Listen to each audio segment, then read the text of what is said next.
जहां सवाल हल्के नहीं होते और जहां जवाब लगते हैं सीधे निशाने पर। Welcome to our political segment.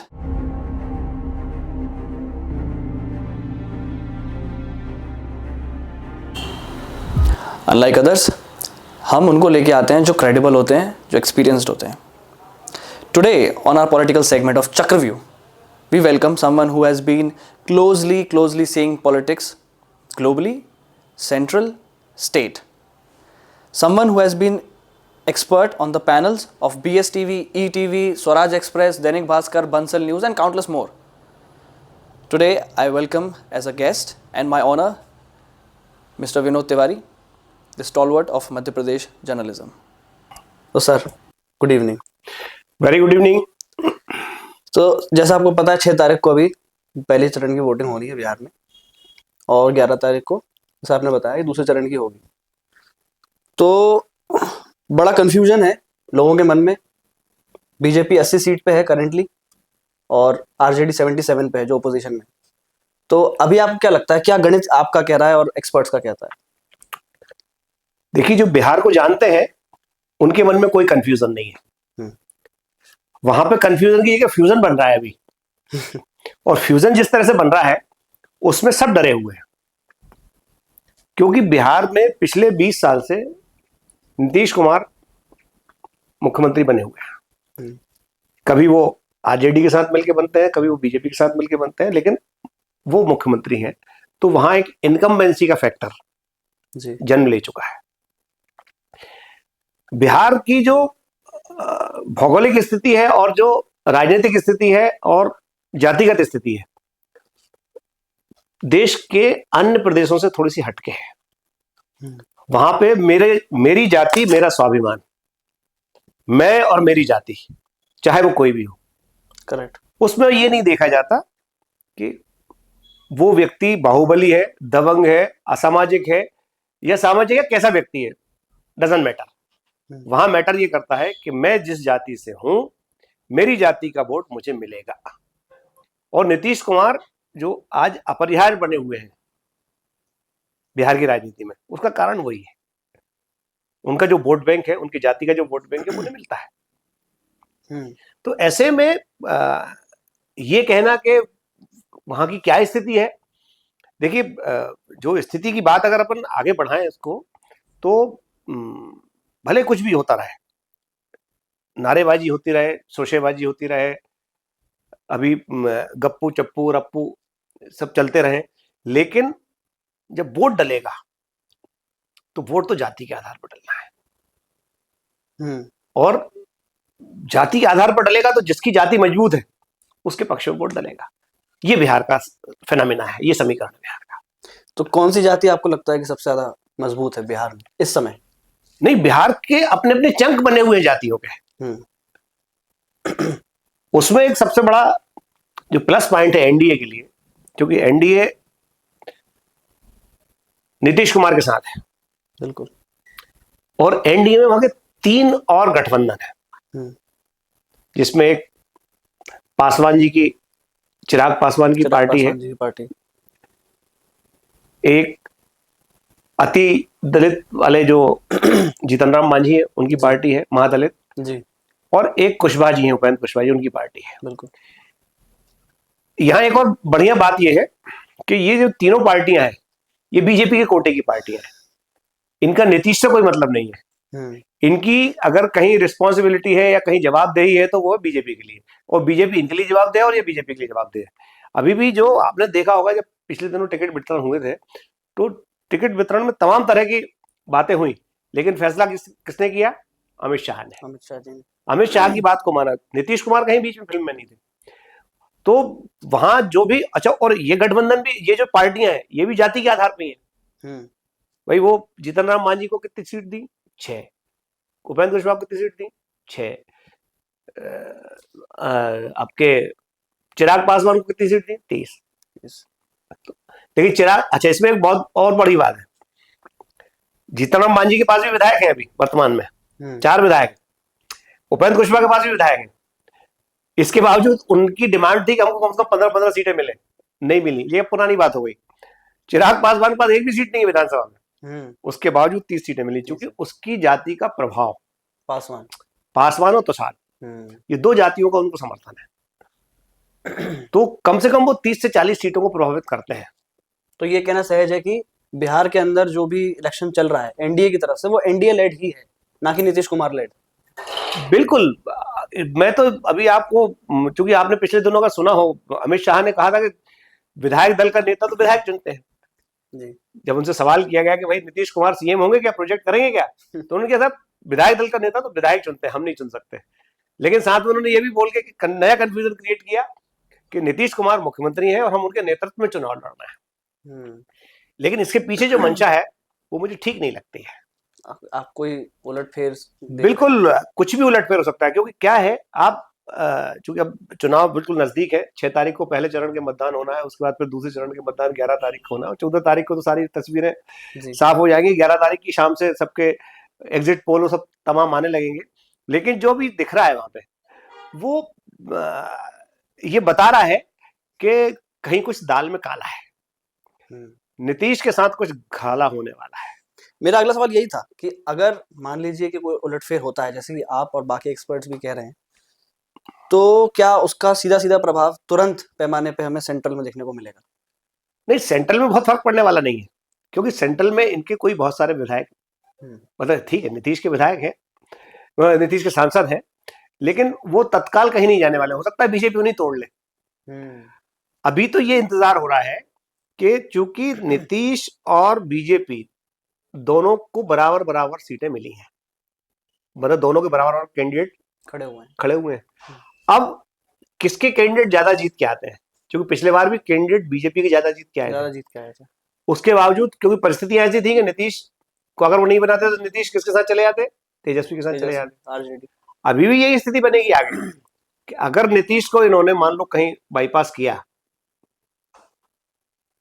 तो आपने तेजस्वी के भाषण सुने होंगे, तेजस्वी ने एक बार भी नीतीश को टारगेट नहीं किया कहीं, अभी तक तो नहीं किया। नीतीश को चाचा जी करके संबोधित कर रहे हैं वो, मतलब वो अभी उन संभावनाओं पे चल रहे हैं कि अगर मान लीजिए कहीं ऐसी कोशिश हुई या ऐसी स्थितियां बनी कि जिसमें नीतीश कुमार के साथ उनका कॉम्बिनेशन बन जाता है और वो सरकार बना लेते हैं तो अच्छा। लेकिन इसमें एक और बहुत बढ़िया सबसे मजेदार बात यह है कि कुछ भी हो, Nitish Kumar win win situation में अपरिहार्य हो गए वो, चाहे वो बीजेपी के समर्थन से बने या आरजेडी के समर्थन से बने, सीएम तो नीतीश कुमार ही बनेंगे। वो डोमिनेट ना करते हुए भी फल की पोजीशन में। हाँ, उनका तो यही डोमिनेंस है कि हमारे बगैर सरकार नहीं बन सकती, इससे बड़ा डोमिनेंस कुछ नहीं हो सकता। हाँ, अभी की जो स्थिति है, क्योंकि नीतीश कुमार को लेकर उनके स्वास्थ्य को लेकर बहुत सारी बातें होती रहती हैं, और उम्र तो है ही है, 74-75 साल के हैं वो भी। बिल्कुल। तो उम्र जब जिस स्थिति में है उम्र की, वो उसमें कहीं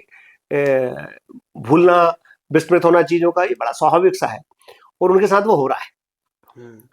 इसको आधार बना के बीजेपी कुछ उलटफेर कर सकती है, ये बिहार में हो सकता है। हाँ, क्योंकि जैसे अभी भी हम करंट स्टैंडिंग देखें विधानसभा की, बिहार इलेक्शंस की, तो 80 सीट है बीजेपी के पास और 45 लगभग है जेडीयू के पास। हाँ।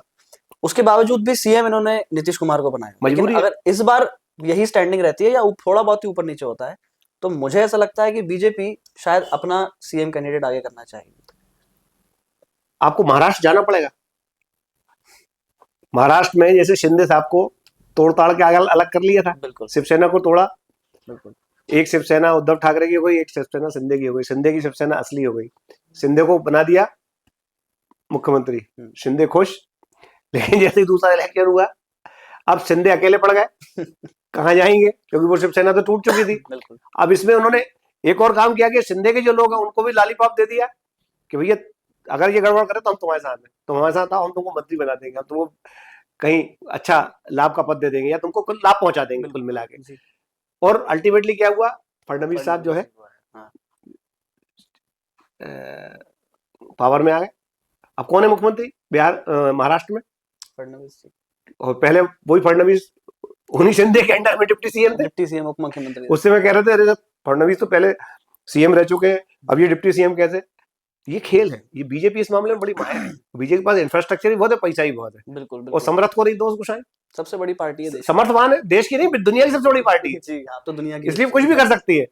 सही बात। तो ये नीतीश के साथ भी होगा, ये पक्का समझ लीजिए आप। हो सकता है कि अभी की परिस्थितियों में चुनाव हो जाए, और ये बात भी लगभग है कि एनडीए के पास बहुमत ज्यादा आएगा इस चुनाव का भी। तो ये 19-20 वाला मामला है या फिर ये 19-20 से ऊपर जा चुका है बीजेपी नहीं, के पक्ष में? देखिए बीजेपी के पक्ष मतलब एनडीए पक्ष के में पक्ष ये रहेगा, क्योंकि जातिगत समीकरण जो है वो क्या हुआ है कि देखिए नीतीश की जो कुर्मी और दूसरे जो लोग हैं वो उनके साथ हैं, महादलित जो है वो उनके साथ हैं, कुशवाहा उनके साथ है।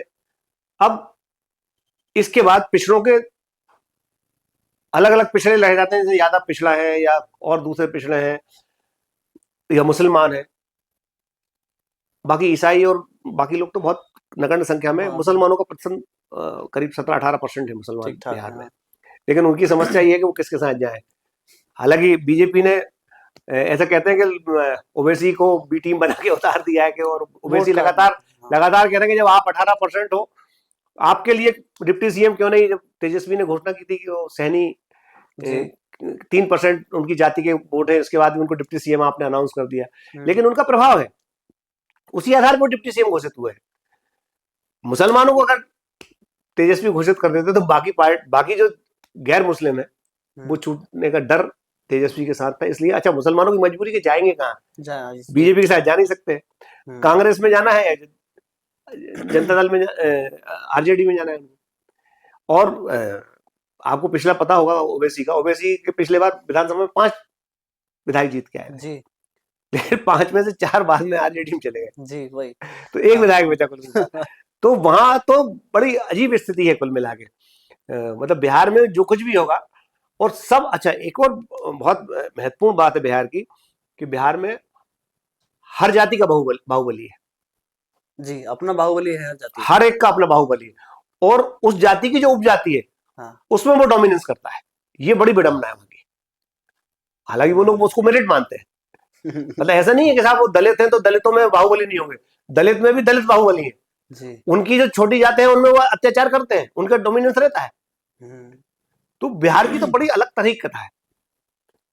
अब ऐसे में एक और बहुत बड़ी बात है जो बिहार को थोड़ा सा अलग करती है, कि जो सवर्ण वोट है, जैसे भूमिहार है, बनिए हैं, क्षत्रिय हैं, कहाँ जाएंगे? ये सब मजबूरी में बीजेपी के पास बैठे हुए हैं। हाँ, ये मैं बहुत समय से सुनता आ रहा हूँ कि सवर्ण अगर भले बीजेपी से खुश नहीं है तो भी वो जाकर के अंत में बटन कमल पे दबाता है। मजबूरी है, जाएगा तेजस्वी कहा जाएगा। भाई क्या है तेजस्वी, मतलब लालू यादव का जो कार्यकाल रहा है पिछला, राबड़ी देवी का जो कार्यकाल रहा है पिछला, उस कार्यकाल में देखिए, मतलब इसमें कोई संकोच की बात नहीं है, माफियागिरी तो हुई है जी, वो खूब जम के हुई है। और उस माफियागिरी में शिल्पी जैन का मर्डर केस आप देख लो, एक वो इंजीनियर था जी, द्विवेदी, क्या नाम, कोई द्विवेदी था शायद जी, उसका देख लो। तो ये बड़े बड़े कांड हुए। हाँ, और मुझे लगता है जनता भूली भी नहीं है। जैसे जब लालू प्रसाद यादव की बेटी की शादी थी और उस तरीके से, जिस तरीके से आईएएस आईपीएस ऑफिसर्स का यूज किया गया, वो सब चीजें अरे लोगों के मन में आईएएस आईपीएस अधिकारियों का यूज किया वो तो ठीक है। एक शादी में तो इन्हीं के परिवार की जो शोरूम में गाड़ियां खड़ी रहती हैं जी, वो उठा लाए थे गाड़ी करता। ये बहुत मशहूर किस्सा है, बहुत मशहूर किस्सा, खूब चला वो। पटना के जितने शोरूम थे उन सबसे गाड़ियां आगे लग गई। वो बिकने के लिए खड़ी थी, कोई कुछ नहीं कर सकता था। तो अभी जो रिसेंटली हम देखेंगे, यूपी के हमारे जो चीफ मिनिस्टर हैं, उन्होंने अप्पू टप्पू पप्पू का जो नाम लिया वो इसीलिए लिया, मतलब अप्पू अखिलेश यादव, पप्पू राहुल गांधी और इसका तेजस्वी, टप्पू तेजस्वी, अप्पू अखिलेश और पप्पू राहुल, उनको टारगेट किया उन्होंने। इससे हटके अमित शाह ने तो कहा कि हमें 3 नए विभाग खोलना पड़ेंगे, मंत्रालय, 3 नए मंत्रालय, लूट के और अपहरण के और इसके। हालांकि अतिशयोक्ति है थोड़ी सी, ऐसा नहीं कहना चाहिए इतने जिम्मेदार लोगों को जी, बिल्कुल। लेकिन अब आपने राहुल गांधी का नाम लिया है, तो राहुल गांधी पिछले दिनों बेगूसराय में तालाब में तैरते हुए दिखाई दी। हाँ, कांग्रेस किस पोजीशन में है बिहार में? देखिए, कांग्रेस तो अपनी जड़ें तलाश रही है, और कांग्रेस में भी राहुल अपनी जड़ें तलाश रहे हैं। क्योंकि कांग्रेस जिस स्थिति में है, वहां पे जो पुराने लोग हैं वो राहुल को उतनी तवज्जो नहीं देते, कहीं ना कहीं विरोधाभास रहता है। और मैं एक बात कहूंगा कि राहुल बहुत कॉन्फिडेंस के साथ चल रहा है। सारी विपरीत परिस्थितियों के बावजूद वो जन नेता बनने की कोशिश में है, और वो मतलब उस कदम पे आगे बढ़ रहे हैं, क्योंकि जिस तरह से उनको रिस्पॉन्स मिलता है, भाई गरीब अल्टीमेटली क्या चाहता है? अपलिफ्टमेंट, उसका सम्मान। उससे आपने प्यार से बात कर ली, वो आपका हो गया। कई वर्षों तक हमारे रिमोट एरिया में ये पता ही नहीं था कि प्रधानमंत्री चेंज हो गया, सब लोग इंदिरा गांधी को प्रधानमंत्री मान के चलते थे, जबकि कई सरकारें बदल चुकी थी जी। तो जो छवि बन जाए, तो वो छवि जननायक की बनाने की कोशिश में राहुल गांधी लगे हुए हैं। वो शायद कल्ट बनने की तरफ बिल्कुल, अग्रसर हैं। और उन्होंने जो है उस दिशा में काम भी किया है आगे। भाई जो राजेश राम है, उनके कांग्रेस के प्रदेश अध्यक्ष हैं, वो तो फ्रंट में दिख रहे हैं, लेकिन पीछे कन्हैया को लगा रखा है।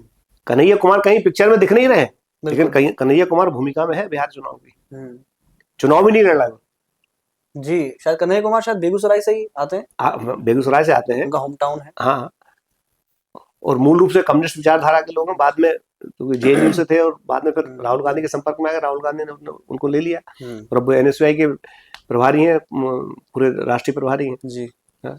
तो ये कांग्रेस आपको लगता है कि अभी जड़ें तलाश रही है, अभी कोई मतलब फायदे, किसी को फायदा कराने के, ना खुद फायदा गेन करने की स्थिति में नहीं?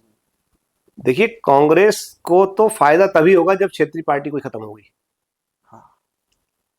क्योंकि यहाँ एक बड़ी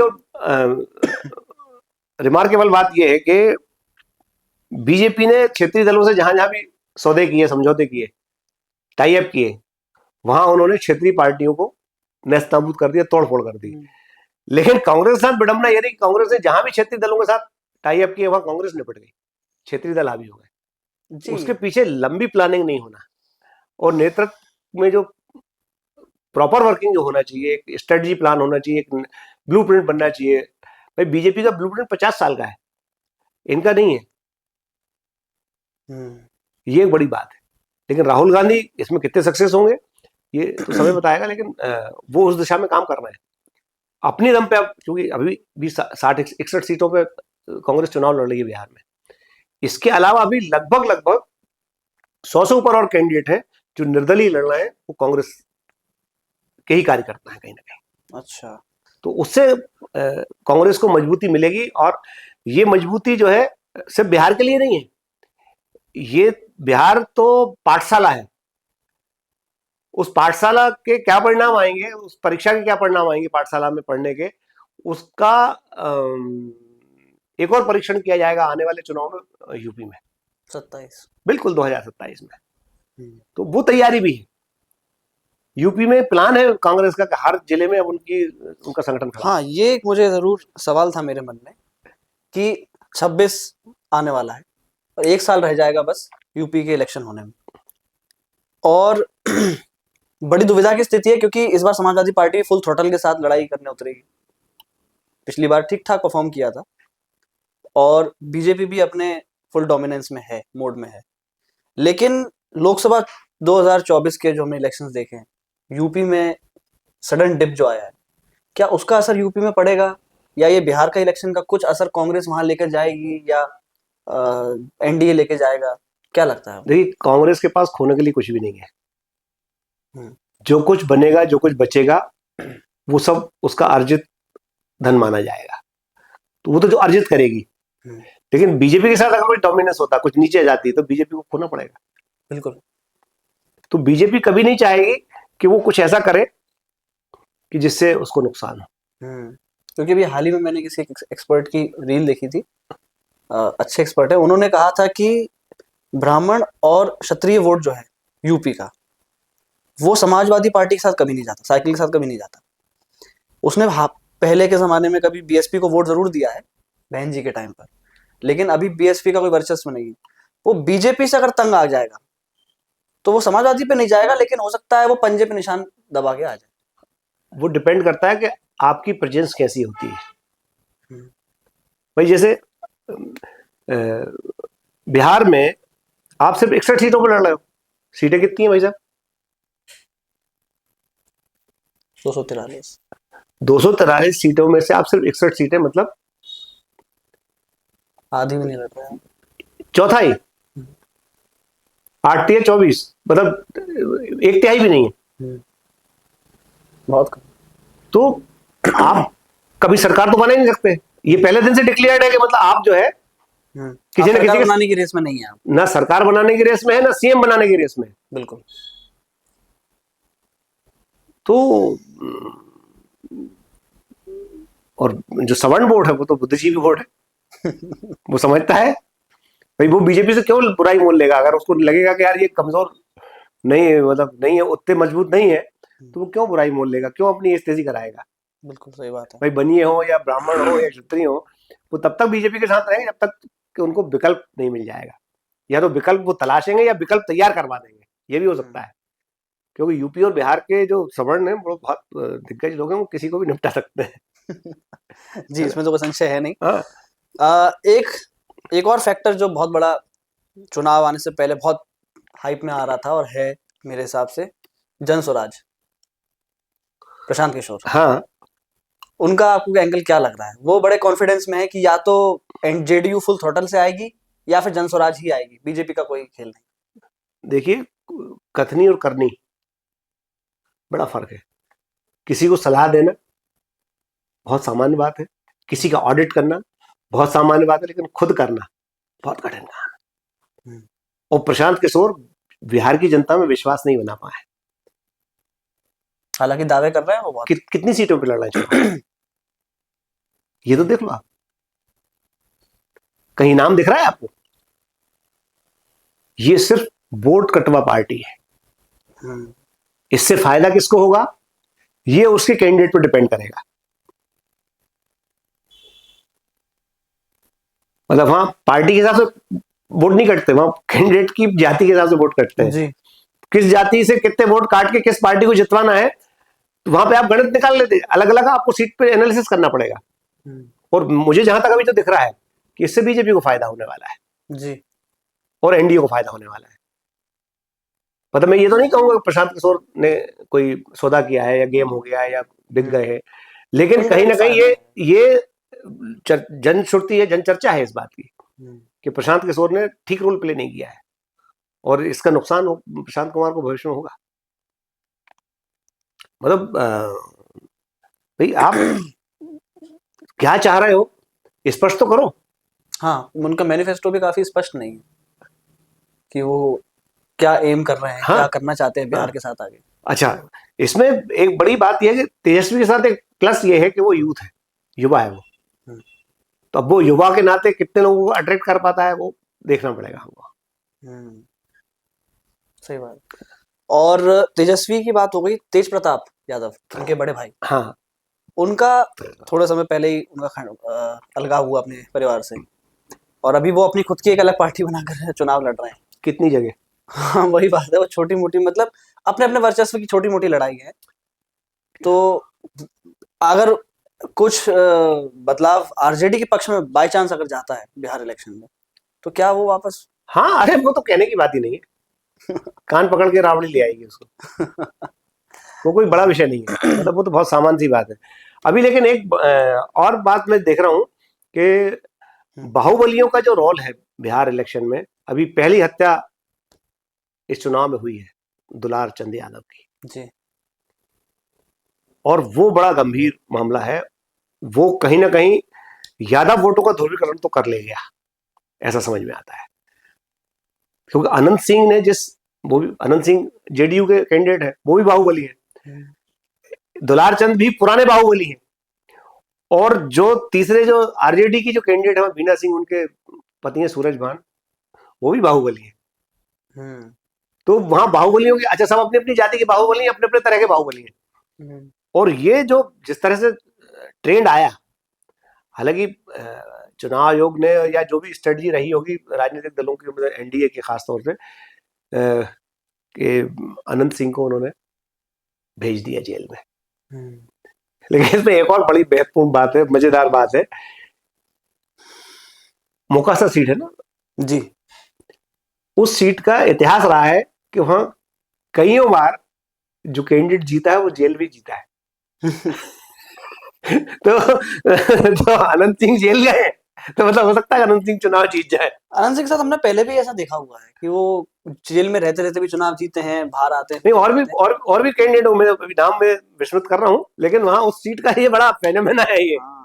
तो लेकिन ये बहुत ही दुर्भाग्यपूर्ण बात है कि बिहार के अंदर आज भी सिर्फ जाति के आधार पर वोट या सिर्फ बाहुबली के हिसाब से वोट, ये जाति और जाति के अंदर की जाति, उपजातियों पे वोट हाँ, पड़ना। उसमें हाँ बटे हुए हैं लोग, हाँ। और वो अपने उस पर गर्व करते हैं। वो नहीं देखते कि इसने क्या किया है, वो कहता है हमारी जाति का हमारा अभिमान है, हमारा स्वाभिमान है।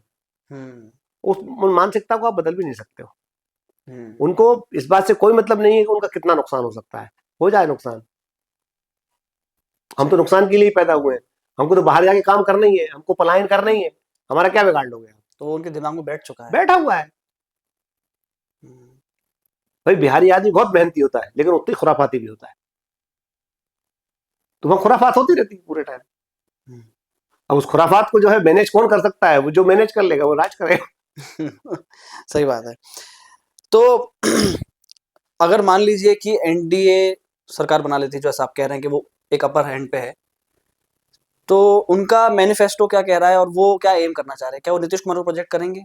और अगर नहीं, तो फिर बीजेपी लेड एनडीए जो है वो क्या आपको लगता है कि देखिए किस तरफ ले अभी जाना तो चाहती एनडीए का ही सीएम बनेगा। एनडीए में मतलब जेडीयू का। है? पर नीतीश कुमार नहीं होंगे। नीतीश कुमार को लेकर मुझे शंका है।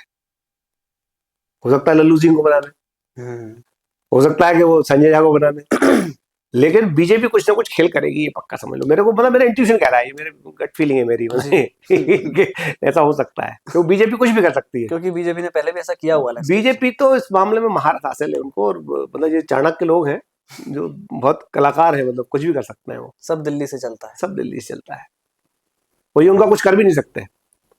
और वो इस बात के लिए भी तैयार हैं कि अगर टूट फूट होती है तो हो जाए, हम उस ज्यादा से ज्यादा विधायक अपने साथ ले आएंगे और सरकार बना लेंगे। सिंगल हैंडेडली माहिर है वो इसके, और पैसा तो पड़े आता तो खरीद फरोख्त होगी। बहुत बड़ी बात है ये। खैर, तो एनडीए की सरकार आ रही है, ये आप मानते हैं पूरी तरीके से? लगभग स्थितियां तो वैसी दिख रही हैं। अपर हैंड तो एज तो उनको ही मिली हुई है। ठीक है। तो मतलब ये चमत्कार होगा कि अगर तेजस्वी के नेतृत्व वाला जो महागठबंधन है और वो बहुमत में आ जाए। अच्छा। हाँ, ये बड़ा चमत्कार होगा जो स्थितियां हैं। हालांकि लोगों का अब वो सारा डिपेंड करता है जो सवर्ण वोट हम वहां का। जनरल कास्ट का वोट। हाँ भाई, भूमिहार कभी भी यादवों को वोट नहीं देंगे, ध्यान रखना। जी हाँ, ये तो पहले भी वो नहीं देते है ना, बनिए कभी यादवों को वोट नहीं देंगे, याद रखना। छत्री कभी यादवों को वोट नहीं देंगे, ध्यान रखना। सबसे ज्यादा परेशान थे वो उस तो फिर बस वो एक मतलब बीजेपी को ये बोनस है, ये एनडीए को बोनस है, समझ लो आप। उनको पता है कि हाँ। ये ऊपर के 3-4 जो अपर कास्ट हैं, ये कहीं नहीं जा रहा हमें छोड़ के। भाई बीजेपी ने तो चुनाव पहले एक खेल भी खेला था। चिराग को कहा था कि आप अपनी पार्टी को सबमर्ज कर लो हमारे साथ, लेकिन चिराग भी समझदार था, उसने कहा मैं अगर सबमर्ज कर लिया तो मैं खत्म हो जाऊंगा। हाँ, उसमें उनका खुद का वर्चस्व कहाँ रहेगा फिर? भाई जैसे उन्होंने पारस पासवान जो चिराग के चाचा थे, उनको निपटा ही दिया ना जी। पहले अलग करवाया पारस को चिराग से, केंद्र में मंत्री बना के ले गया, सब कुछ किया, और अब आज पारस कहाँ है? सही बात है, कहीं नहीं देखने को मिलते। ये तो, और ये राजनीति में होता रहता है, सब सामान्य राजनीति में सब चीजें होना। लेकिन आप ये समझ लीजिए कि ये एनडीए के एज तो है अभी भी। हाँ, और लेकिन ये चमत्कार अगर हो गया कि साहब तेजस्वी के नेतृत्व वाला गठबंधन जो है और आगे आ गया, तो ये तो फिर वो नए गणित तो 14 तारीख के बाद, 14 तारीख को पता चल जाएंगे। बिल्कुल। लेकिन अभी की स्थिति में एनडीए पर है। एनडीए पर है, और जो कुछ राजनीति में होना चाहिए वो सब बिहार में हो रहा है, कुल मिला के बात ये है। बिल्कुल। अच्छा, अब ये अगर एनडीए जीतती है तो सेंट्रल पे क्या फर्क पड़ेगा? और अगर आरजेडी यानी कि ओपोजिशन जो है अभी वो इस समय पावर में आती है तो सेंट्रल में क्या फर्क पड़ेगा? देखिए एनडीए जीतती है तो सेंट्रल में कोई बहुत फर्क पड़ने वाला नहीं है, लेकिन आरजेडी अगर जीतती है तो सेंट्रल में नीतीश गुट का दबदबा थोड़ा सा कम हो जाएगा। उनका कोई सांसद मतलब रहेगा मंत्री तो, लेकिन विभाग में परिवर्तन करके और उसको शंट कर देंगे। साइडलाइन। क्योंकि अभी मजबूरी है गठबंधन की, क्योंकि 240 सीटें हैं, स्पष्ट बहुमत है नहीं केंद्र में भी, बिल्कुल। तो इनके और चंद्रबाबू नायडू को भरोसे हैं। टीडीपी। तो चंद्रबाबू नायडू और नीतीश कुमार ये दोनों खेवैया हैं बीजेपी के, तो मजबूरी में तो साथ लेके चलना पड़ेगा। बिल्कुल। हाँ, लेकिन नई प्लान, एक दूसरे का गला एक दूसरे के हाथ में। हाँ भाई स्टेट के लेवल पे बीजेपी के हाथ में गला और सेंट्रल के लेवल पे सपोर्टिंग पार्टी जेडीयू के हाथ में गला। तो सर आपने अभी यूपी 2027 की बात करी कि चुनाव होने हैं, वो भी बिल्कुल मुंह पे ही है, और बिहार का तो हमें पता चल ही जाएगा अभी। एक जो बहुत बड़ी बात है कि यूपी की बात आई है तो बीजेपी के अंदर ही आपस में टेंशन लग रही है। लोग कहते भी हैं कि दिल्ली में और लखनऊ के बीच में सब कुछ ठीक नहीं है, everything is not all right. तो क्या उसका असर यूपी के इलेक्शन में पड़ेगा बीजेपी के ऊपर? क्या योगी और दिल्ली के बीच में टेंशन दिखाई देगी, या उसकी वजह से क्या समाजवादी पार्टी कांग्रेस को अपर हैंड मिल सकता है? क्या पोजीशन आप उसकी देख रहे हैं मोटा मोटा? आपको समझना पड़ेगा कि यूपी में बीजेपी के क्षत्रप कितने हैं। तो योगी ने यूपी में असामाजिक तत्वों का तो बुलडोजर चला ही, बुलडोजर जी। अपने पार्टी के विरोधियों पर ही बुलडोजर चला दिया उन्होंने, सबको ठूठ बना दिया। आज की स्थिति में योगी के बराबर कोई नेता नहीं है बीजेपी में, यूपी का। तो यूपी में जैसे नीतीश बिहार में मजबूरी है ना, वैसे ही यूपी में बीजेपी के लिए योगी मजबूरी है। अगर योगी के नेतृत्व में आपने चुनाव नहीं लड़ा, भाई जैसे मध्य प्रदेश में आपने पार्टी जीती, आपने मोहन यादव को बना दिया, वहां पे राजस्थान में आपने शर्मा जी को बना दिया, पहली बार के विधायक थे भजन लाल शर्मा को। इस बार आपने सबको दरकिनार करके छत्तीसगढ़ में एक नए आदमी को विष्णुदेव को बना दिया, तो वहां तो चल जाएगा। लेकिन यूपी की राजनीतिक गणित अलग तरह की है, वहां पे आप इस तरह से नहीं कर सकते। जिसके नेतृत्व में चुनाव लड़ोगे उसी को बनाना पड़ेगा। थोड़ी कट्टरवादी जनता भी कट्टरवादी है और नेता तो कट्टर है ही है, बिल्कुल। और वहां डोमिनेंस योगी का रहेगा और है अभी। हालांकि हो सकता है कि बीजेपी का नेतृत्व नहीं चाहता हो, उसकी कुछ और प्लानिंग हो, लेकिन मुझे नहीं लगता कि योगी को बाईपास कर पाए कोई चुनाव। हाँ, जहां तक कि लोग कह रहे हैं कि ये सब बातें जो उठ रही हैं, हवा उठती है, धुआं उठ रहा है, क्यों? क्योंकि तीसरी बार के सीएम हो जाएंगे अगर जीतती है बीजेपी, और पोर्टफोलियो बहुत स्ट्रांग हो जाएगा सेंट्रल में आने के लिए। सेंट्रल मतलब भारतीय जनता पार्टी की केंद्रीय राजनीति की बात कर रहे हो। बिल्कुल। देखिए, भारतीय जनता पार्टी की केंद्रीय राजनीति में अब मोदी जी 75 साल के हो गए, उसके बाद अब अमित शाह जी हैं, धर्मेंद्र प्रधान है, और भी तमाम लोग हैं जो बीजेपी की नई टीम के लिए बी टीम तैयार हो रही है। अभी शिवराज जी भी हैं, तमाम लोग हैं, और योगी भी उनमें एक महत्वपूर्ण बात आप कह रहे हैं, बिल्कुल उसमें कोई संदेह नहीं कि योगी भी नेशनल लीडरशिप का मटेरियल है। लेकिन अभी 2027 के इलेक्शन को तो बीजेपी को योगी के हिसाब से ही लड़ना पड़ेगा, मजबूरी है। अगर योगी के हिसाब से नहीं लड़ेंगे तो वापसी नहीं कर पाएंगे, स्टेट से भी जाएंगे। बिल्कुल, क्योंकि क्या है कि जिस तरह का ताना बाना कांग्रेस बुन रही है और समाजवादी पार्टी बुन रही है, वो ताने बाने में बीजेपी उलझ के रह जाएगी। अभी भाई क्या है कि देखिए, इनकम्बेंसी तो बनती है, लगातार कोई सत्ता में रहे तो वो इनकम्बेंसी बीजेपी की सरकारों के साथ भी बन रही है। भाई हर बार आप लाडली लक्ष्मी योजना लाके एंटी इनकम्बेंसी खत्म नहीं कर सकते। वोट खरीदने की जो बात, रेवड़ी बांटने की जो बात, आप एक तरफ कहते हो रेवड़ी बांटना नहीं चाहिए और ऐसा वैसा, और दूसरी तरफ रेवड़ी बांटे जा रहे हैं। अब तो रेवड़ी भी बांट चुके हो आप, सबसे ज्यादा बांट रहे हैं आजकल। तो अब उससे बजट बिगड़ गए, सरकारों के स्टेट के डेवलपमेंट का पूरा ताना बाना बिखर गया है। ये क्राइसिस तो हम अपने एमपी में देख ही सब जगह ये क्राइसिस है। इतना पैसा, इतनी रेवड़ी बांटी जा रही है, ये रेवड़ी कल्चर बंद होना चाहिए सबसे पहले तो। भले एक आध बार सत्ता में ना आए कोई दिक्कत नहीं है, लेकिन रेवड़ी बंद करना पड़ेगा। रेवड़ी बंद नहीं करेंगे तो भाई साहब आपके सामने बहुत सारी सामाजिक समस्याएं खड़ी हो जाएंगी, क्योंकि अनथीन रेस नहीं, सामाजिक ताना बाना बिखर जाएगा आपका पूरा, जो वर्क कल्चर है वो खत्म हो जाएगा। बिल्कुल। क्योंकि अगर मुझे मान लीजिए मैं मजदूर हूं और मुझे आपने महीने भर का राशन दे दिया, मैं क्यों जाऊंगा मजदूरी करने? सही बात है। वैसी स्थिति बन रही है। खेतिहर मजदूरों की संख्या कम हो गई है, उनके जो खेत में काम करने वाले मजदूर उन्होंने दाम बढ़ा दिए, मनमानी शुरू हो गई है। भाई जो पहले मान लीजिए 2,500 रुपए में 1 एकड़ में धान लग जाती थी, आज 5,000 खर्च करना पड़ते हैं। सही बात। लेकिन धान का पैसा तो बढ़ा नहीं, लागत बढ़ गई। तो ये जो सामाजिक ताना बाना इससे बिखरने वाला है, इसको भी सोचना चाहिए, सभी राजनीतिक दलों को इसमें तय करना चाहिए कि हम रेवड़ी नहीं बांटेंगे। जैसे कि बिहार में उनसे हर परिवार को हम कर देंगे, एक नौकरी, सरकारी नौकरी देंगे, उनके साथ हम वो कौन सी महिला को 2,500 रुपए 30,000 रुपए साल देंगे। हाँ। इन्होंने सब 10,000, अब वो सब इन्होंने 10,000 दे दिए नीतीश कुमार ने, तो उनसे हम वापस भी नहीं लेंगे, बांट दिए पैसे।